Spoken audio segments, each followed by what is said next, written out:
ఇక్కడ ఉన్నటువంటి కార్పొరేటర్స్ ఇద్దరు ఎంఐఎం కార్పొరేటర్ కానీ మరి కాంగ్రెస్ కార్పొరేటర్ చెప్పినటువంటి విషయాన్ని ఈ స్పోర్ట్స్ కి గౌరవ ముఖ్యమంత్రి గారు చాలా ప్రాధాన్యత ఇస్తున్నటువంటి సంగతి మనందరికీ తెలుసు.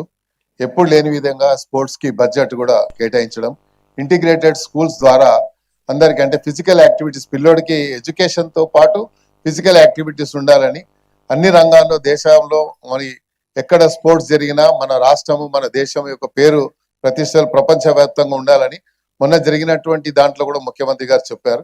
ఎందుకంటే అంతర్జాతీయ స్థాయిలో మనం ఎక్కడన్నా స్పోర్ట్స్ ఈవెంట్స్కి వెళ్ళినప్పుడు, మన ఒలింపిక్స్కి వెళ్ళినప్పుడు మనం చూసినట్టు మెడల్స్ చూసినట్టయితే మన దేశానికి చాలా తక్కువ వస్తున్నాయి అనే విషయాన్ని ముఖ్యమంత్రి గారు వారు concern express his concerns also.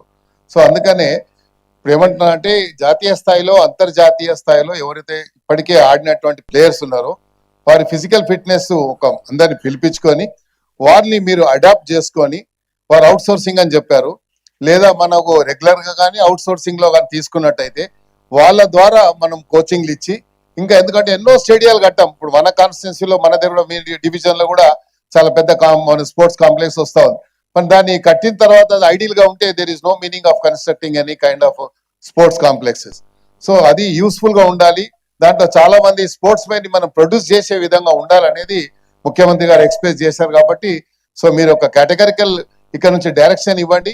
So that you know మన కమిషనర్ గారు కాకుండా మీరు యాజ్ ఎ చైర్పర్సన్ గా మీరు ఒక డైరెక్షన్ ఇవ్వండి కమిషనర్ ఇక్కడ మేయర్ గా.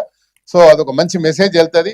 మీరు ముఖ్యమంత్రి గారితో మాట్లాడి అక్కడి నుంచి మనం తీసుకునేటువంటి బడ్జెట్ కూడా తీసుకునే అవకాశం.